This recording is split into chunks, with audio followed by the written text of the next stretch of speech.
I wasn't supposed to be home early that day. My job usually kept me until 7, sometimes later, but a system outage sent everyone home at 4. I remember walking into the house expecting the usual. The faint smell of Claire's vanilla candles, her abandoned mug near the sink, the softness she always brought to a space even when she wasn't in it. Instead, I froze halfway down the hall. A man's voice. Low. Familiar. Then her laugh. Light. Girlish. The kind she hadn't used with me in months. I didn't burst in. Didn't storm toward the sound like any normal husband would. I just listened. Because for weeks I'd been drowning in suspicions that made no sense. Hoping I was paranoid. Praying I was wrong. Every late night, I'm exhausted. Every turned phone screen. Every cold shoulder in bed. It all suddenly aligned like pieces of a puzzle she never intended me to see. I stepped back quietly before they could hear me, my heartbeat pounding against my ribs so hard it hurt. If I confronted her right then, she would cry, deflect, swear it was harmless. And I knew myself well enough to know I'd probably believe her. She was the kind of person whose tears softened every hard edge in a room. So I walked out the back door, letting it shut behind me like nothing had happened. I sat in my car for a long time, staring at the steering wheel, my hands shaking uncontrollably. Betrayal isn't loud at first. It's a slow, suffocating ache crawling up your spine. And as I sat there, barely breathing, something shifted inside me. A line snapped. A decision quietly formed. If she wanted to play me like I was naive, she was going to learn exactly who she married. But first, I needed clarity, not assumptions, not shadows, not moments overheard through a crack in the door. Real clarity. Over the next week, I became someone I never imagined. Observant, meticulous, calm in a way that should have scared me. Claire thought life was normal again. Morning coffee together, small talk about nothing, kisses on the cheek that felt like lies pressed against my skin. Her routines made everything easy. Gym at 6, work by 8, girl nights once a week, and her phone always face down. The man from that night had a name I'd heard 100 times from her office stories. Mason Clark, the funny co-worker, the one she claimed reminded her of her brother. Ironic. The more I observed, the more the truth unfolded in subtle, painful ways. The way her eyes lingered on his messages. The way she'd smile at her phone, then dim it quickly when she felt me near. The sudden urgency to work late, always followed by a strange distance in her voice. One evening, while she showered, her smartwatch buzzed on the nightstand. A preview lit the screen. Same time tomorrow. Last night was perfect. MC. My stomach dropped. My hands went ice cold. And yet, no explosion. No breakdown. Just a quiet, focused resolve spreading through my body like steel. I wasn't going to confront her with hurt. I was going to confront her with truth she couldn't run from.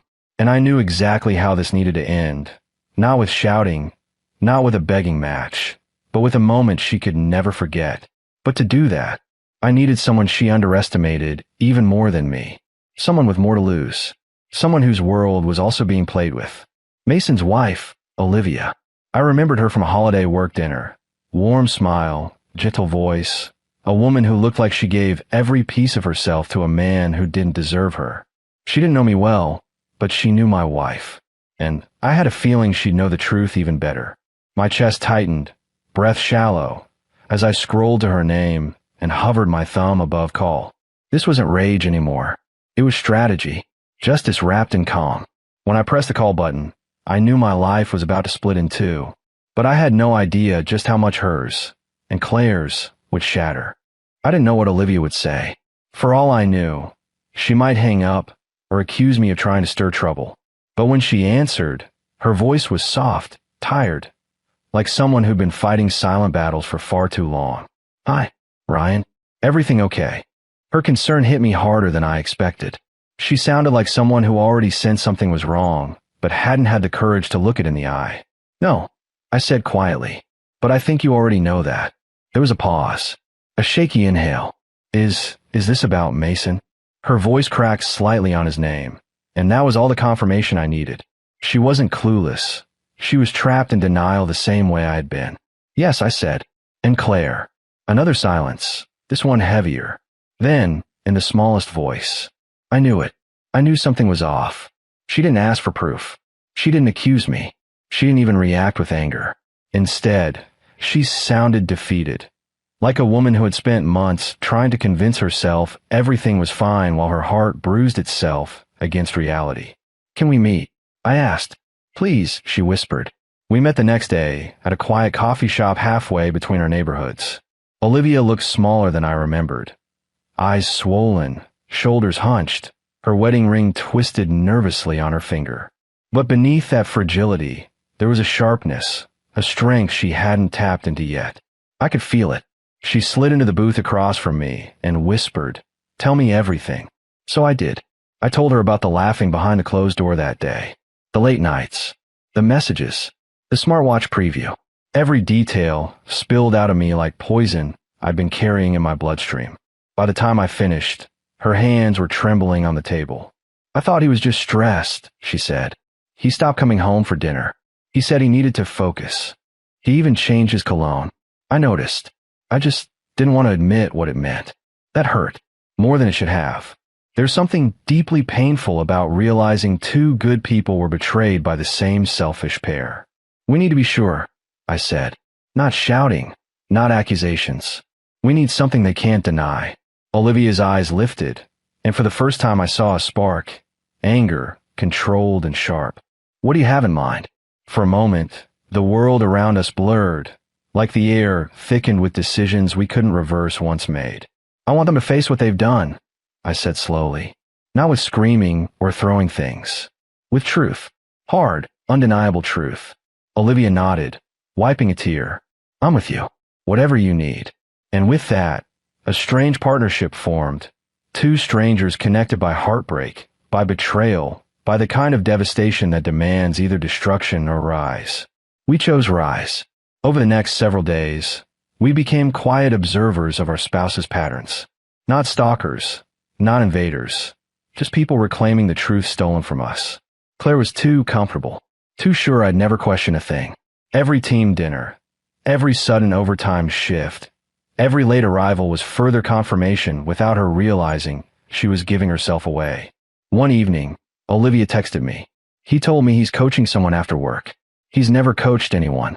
I replied, "Claire just said she has a meeting with her manager at 7. Same night, same lie pattern, same timing. Everything aligned." Then came the moment I knew her guard was completely gone. Claire walked into the kitchen, humming as she fixed her hair in the reflection of the microwave door. She looked happy, almost glowing. It twisted something deep inside me. "I might be late tomorrow," she said casually. "There's a training session at work." She didn't even look at me when she said it. She just swiped her lipstick across her mouth, like she wasn't lying to the man standing 3 feet away. I nodded calmly. "Okay." She smiled faintly and walked away. My hands tightened in a fist behind my back, not out of rage, but because the truth solidified one step further. She was gone. Not physically, but mentally and emotionally. She had already left our marriage long before I realized. That night, Olivia and I finally gathered the last piece we needed. A simple detail, a location ping that didn't match the destination she told me. A small lie, but enough to expose the entire web. "Tomorrow," I told Olivia on the phone. "Tomorrow," she echoed. We didn't plan anything dramatic or wild. Nothing illegal, nothing extreme, just something beautifully simple, painfully honest, and impossible to refute. I wanted Claire to walk right into her own truth. I wanted her to see the one person she never expected in my kitchen. I wanted the evidence to sit there on the table like a quiet judge waiting to read the verdict.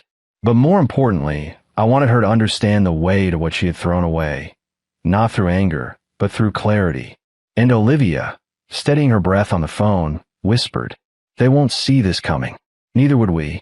Because the next evening would change the course of all 4 lives. Hers, mine, Claire's, Mason's, in a way none of us were fully prepared for. The next day felt unreal, like I was drifting through it rather than living in it. I woke up early and stared at the ceiling for a long time, listening to Claire getting ready in the bathroom, humming softly like she had nothing to hide. Like the home she stood in wasn't built on lies. She stepped out in her usual polished outfit, hair loose around her shoulders, perfume strong and sweet. The same perfume she wore the night I heard her laugh with Mason behind that closed door. You need anything before I go? She asked, picking up her bag. I forced a small, neutral smile. No, I'm good. Have a productive day. She didn't even kiss my cheek. She just smiled, distracted, distant, and walked out the front door like she couldn't wait to leave. And maybe she couldn't. What she didn't know was that Olivia and I already had everything in place. We didn't stalk them. We didn't follow them. We didn't need to. We simply connected the dots they'd sloppily left behind. By 5 p.m., Olivia arrived at my house. She looked different, still hurting, but composed. Her hair tied back, no makeup, eyes steady with a quiet determination. You ready? She asked. More than you know. She stepped inside slowly, scanning the space like she was entering the truth she had been avoiding for months. The air felt heavy, charged, almost electric with what was about to unfold. I had already prepared everything we needed. A calm, clean kitchen, dinner simmering on the stove, printed screenshots, not abusive, not graphic, just factual messages, and my phone placed on the table, loaded with the audio clips I had saved when I overheard Claire through that door. Nothing excessive, nothing harmful, just truth, the kind of truth that leaves no room for excuses. Olivia stood beside me at the counter as we cooked. She chopped vegetables with slow, methodical movements while I stirred the sauce. For a moment, we looked like two friends sharing an ordinary evening. But nothing was ordinary about this. She broke the silence first. Do you think they even realize how much they've wrecked? I took a breath, steady but low. No, people who lie this easily convince themselves no one will ever catch on. She nodded, her voice cracking slightly. He told me last week that I was imagining things, that I should trust him more. I felt a tightness in my chest. Not attraction, not anything inappropriate. Just a deep, shared understanding of what it feels like to love someone who chooses betrayal over honesty. You deserved better than that, I said quietly. So did you, she whispered. We continued working in silence for a while. Two betrayed spouses, hurt but grounded, preparing the setting that would finally expose everything. At 6:13 p.m., my phone buzzed. Claire, running late again, grabbing something small with Mason's team. Be home by 8. I felt nothing. Not sadness, not jealousy, just confirmation. Olivia read it too and exhaled shakily. She told me she didn't like him, that they barely talked at work. She lied to me too. I nodded. They lie to stay comfortable. Tonight, we're taking that comfort away. We finished cooking around 7 p.m., the kitchen warm with the smell of garlic and herbs. The table was set for 3, me, Olivia, and the truth. Not chaos, not revenge fueled by destruction, just accountability. We rehearsed nothing. We didn't need to. When the truth is strong enough, it speaks on its own. At 7:48 p.m., headlights swept across the living room window. I felt my pulse thump in my neck. Olivia straightened her posture, wiped her palms on her jeans, and took a steadying breath. The front door unlocked. I heard Claire's voice floating casually. Babe, I'm home. Her tone was light, playful, the kind she used when she wasn't alone after work. The kind that made my stomach twist months ago before I learned to numb myself. She stepped into the dining room, still smiling, until she saw Olivia sitting right beside me at the table. The color drained from her face instantly. Her purse slipped from her hand and hit the floor with a soft thud. She didn't even blink. She just stared at us like she had walked into the wrong house. Ryan, she whispered, voice trembling. What is this? I lifted my eyes to hers, steady, calm, unshaken. Dinner. Her gaze darted to Olivia, who sat quietly, hands folded, jaw tight but composed. Then Claire's eyes fell to the table, where the printed messages lay neatly beside my phone.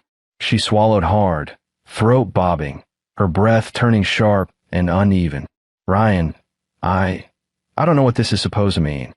Olivia spoke first, her voice softer than I expected. It means we're done pretending. Claire staggered back a step like she'd been hit. I can explain, she whispered desperately. Ryan, please, just... I shook my head slowly. No stories, no excuses, no half-truths. Tonight, you're going to hear yourself. Then I tapped the play button on my phone. Her voice, the voice from the day I came home early, filled the room. Laughing, teasing, whispering things no married woman should whisper. Claire's knees buckled, her hand gripping the back of a chair to stay upright. Her eyes glistened, her lips trembling. Ryan, please don't do this. But it was already done. Her lies weren't hidden in shadows anymore. They were sitting in the open, at my table, staring her in the face. And we weren't even finished yet. Claire stood frozen, her eyes darting between me, Olivia, and the phone still glowing on the table. She looked like someone who suddenly realized she was standing in the middle of a truth she could no longer outrun. Her voice came out small, cracked. Ryan, please. Can we just talk privately? I held her gaze, steady and unmoved. We're talking right here. No hiding. Not anymore. Olivia stayed silent, but firm beside me.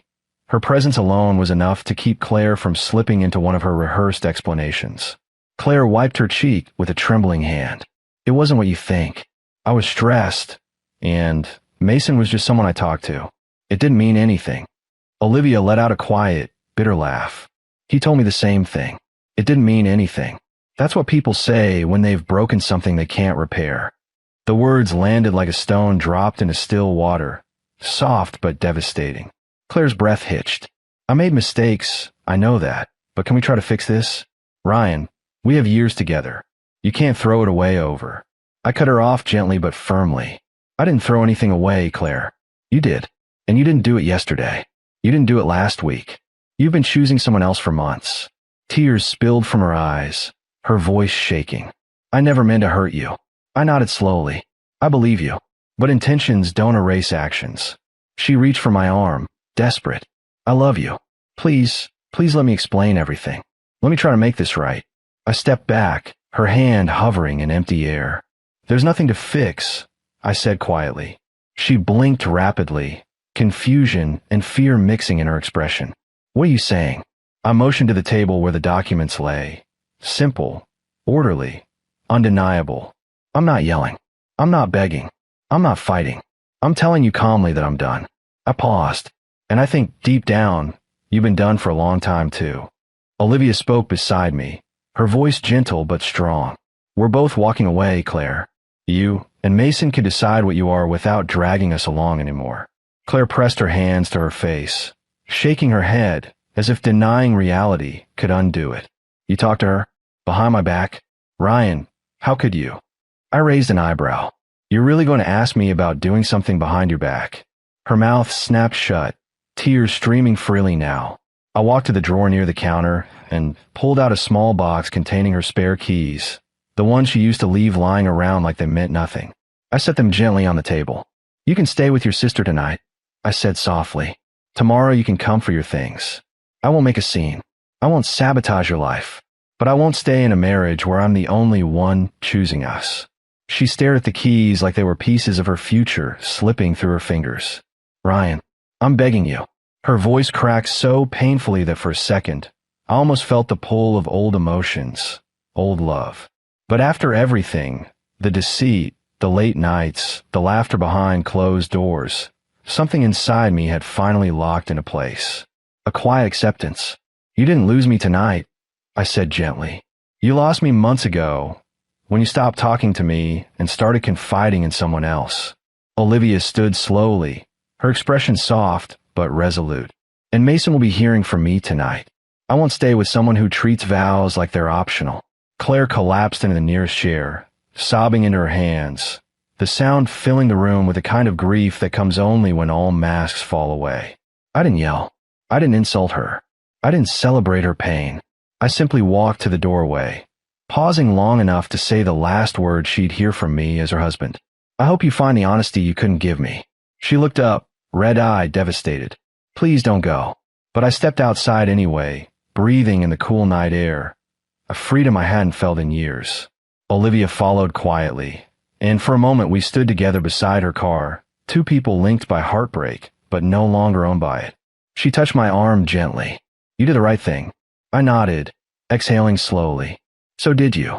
As she drove away, I felt something unfamiliar settling in my chest. A strange, steady calm. Not revenge. Not victory. Closure. And for the first time in a long time, I finally felt like myself again.